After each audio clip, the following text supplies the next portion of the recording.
Hi, I'm Mark Keefe with American Rifleman, and this week's gun of the week is the Remington R51 Pistol.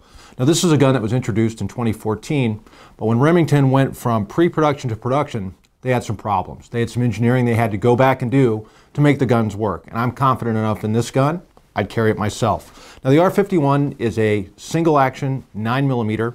It's about 6.6 inches long, 4.6 inches tall, and what it has is a single-stack magazine that holds 7 rounds. Now, the R51 is a Pettersen hesitation lock, and that means that it's a form of delayed blowback, but this gun actually, as you can see, it's clear, actually does lock, but not when the slide is fully forward. If you look at it now, that slide is free to move, but of course we know the gun's clear.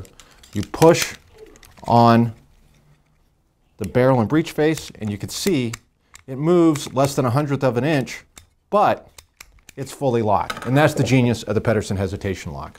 What that lock does is it allows a gun to contain the pressures of a 9mm while still being blowback operated.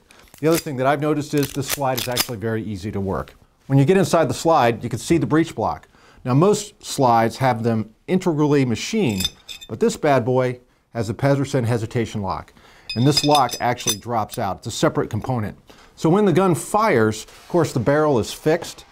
The slide and the Pettersen hesitation locking block move backwards together for just a little bit, and then lugs on the locking block engage these two lugs on the frame, and it's momentarily locked, allowing gas pressures to drop.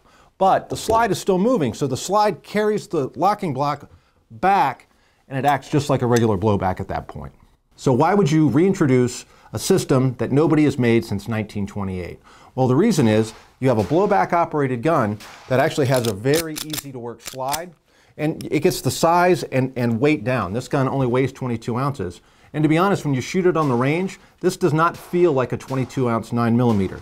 Some of that recoil is being soaked up by the action of the hesitation lock, but also it's got a very ergonomic grip design. When you come into this gun, you can see it has a very low bore axis. Again, Pettersen hesitation lock gives you that.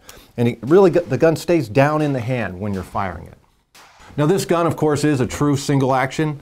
It has an internal hammer. If you look right here, there's your internal hammer at the back, and you pull the trigger and it goes forward. Now, it does have a grip safety. There's a passive firing pin safety, but there's no manual safety. The only controls on the outside of this gun are the slide lock, which also serves as a disassembly lever, and of course you have your magazine releases right here behind the trigger.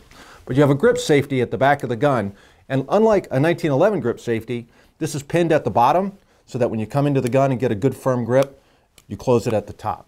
Now, the trigger on this gun has taken a little bit of criticism. It's a true single action trigger. It's a little heavy, about 6 pounds, and it pivots from the top.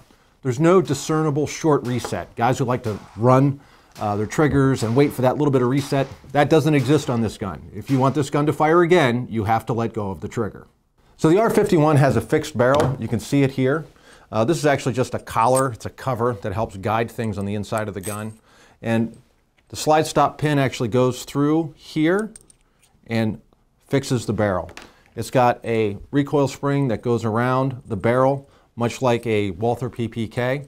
So you have a fixed barrel on this gun that actually is held to the receiver by your slide stop. So assembly and reassembly on the R51 are a little unconventional. They're kind of like the original, where you have to pull the slide back, pull the barrel forward, then pop the pin. It's really one of those three-handed jobs, but don't let that dissuade you from trying to take the gun apart, because it's actually not that hard and the manual is pretty good. So Remington had a great chance in 2014 with the R51, but now, here in 2017, this gun deserves a second chance. For more on guns like this, go to Remington.com, and of course, for more gun of the week, go to AmericanRifleman.org.